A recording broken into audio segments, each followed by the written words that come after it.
पुण्यामध्ये जो संततधार पाऊस गेले 2 दिवस सुरू आहे आणि खास करून काल रात्री झालेल्या पावसानंतर पुणे शहरात अनेक वस्त्यांमध्ये पाणी शिरलेले. सिंहगड रोड भागातल्या अनेक सोसायट्यांमध्ये बेसमेंट पर्यंत पाणी शिरलेलं आहे. काही घरांमध्ये पाणी शिरलेलं आहे. खिलारे वस्ती असेल किंवा अन्य सगळ्या भागांमध्ये.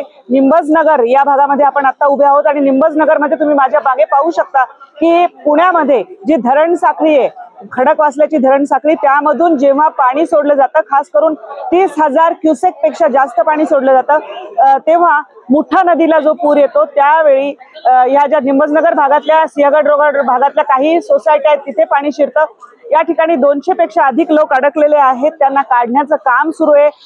पुण्यामध्ये जे पावसामुळे काही घटना ज्या घडल्या, दुर्दैवी घटना घडल्या, त्यामध्ये 3 तरुणांचा मृत्यू झाल्याची बातमी आलेली आहे.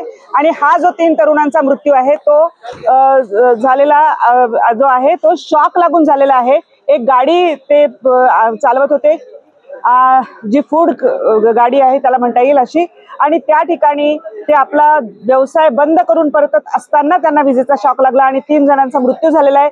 याशिवाय अनेक वस्त्यांमध्ये अशा प्रकारची परिस्थिती आहे. जिल्हाधिकाऱ्यांनी आवाहन केलेलं आहे की शाळांना सर्व जे आहे ते सुट्ट्या देण्यात आलेल्या आहेत. पण काही भागातनं ज्या बातम्या येत आहेत त्यानुसार काही भागामध्ये शाळांना, विद्यार्थ्यांना सुट्टी दिली असली तरी सुद्धा शिक्षकांना सुट्टी देण्यात आली नव्हती. त्यामुळे काही शाळांमध्ये शिक्षक जे आहेत ते अडकलेले आपल्याला दिसून येत आहेत. अशी परिस्थिती आहे. पुणे शहरातल्या विविध भागांमध्ये जे निंबजनगर मधली आपण दृश्य आपण दाखवतो आहोत तशाच स्वरूपाची परिस्थिती आपल्याला दिसून येते. शहरभरातली आणि पश्चिम महाराष्ट्रात, मुंबईमध्ये ज्या प्रकारचा पाऊस चालू आहे त्याच्या सगळ्या अपडेट्स आम्ही तुम्हाला देणार आहोत. भिडे पूल जो पुण्यातला आहे तो पाण्याखाली गेलेला आहे. त्यामुळे वाहतूक कोंडी जी आहे तिला सामना करतायत लोक. याशिवाय अनेक रस्ते बंद करण्यात आलेले आहेत.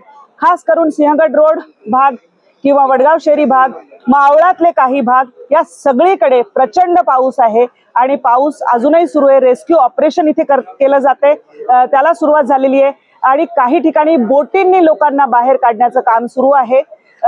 या ठिकाणी आपण जी वस्ती बघतो आहोत ती आहे निंबजनगर वस्ती. पुणे शहरातल्या सिंहगड रोड भागातली ही वस्ती आहे.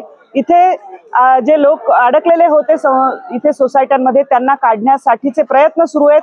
काही ठिकाणी दोरी लावून लोकांना वरच्या मजल्यावरून खाली घेण्यात येते. रेस्क्यूचे ज्या टीम्स आहेत त्या जागोजागी तैनात आहेत. बऱ्याच ठिकाणी स्वयंसेवी संस्थांनी, गणपती मंडळाच्या कार्यकर्त्यांनी स्वतः पुढाकार घेऊन लोकांना बाहेर काढण्याचं, लोकांना सुरक्षित स्थळी पोहोचवण्याचं काम हाती घेतलेलं आहे आणि तसे कार्यकर्ते आपल्याला अनेक वस्त्यांमध्ये दिसून येत आहेत.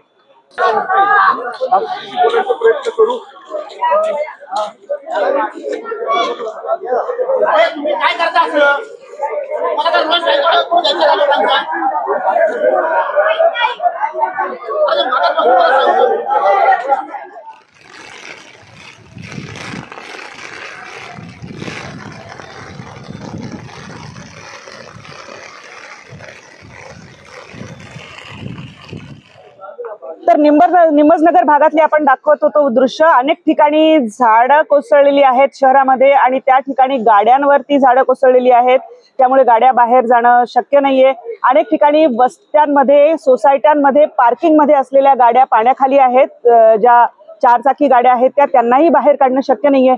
एकंदरच या एकमेव पावसाची या वेळी जो झालेला, या मोसमात झालेला, त्याने अक्षरशः दाणादाण लोकांची उडवून दिलेली आहे आणि अनेक वस्त्यांमध्ये परिस्थिती अतिशय बिकट आहे. जी खास करून तळमजल्यावरली घरं आहेत त्या तळमजल्यावरच्या घरांमध्ये सुद्धा पाणी शिरलेलं आहे.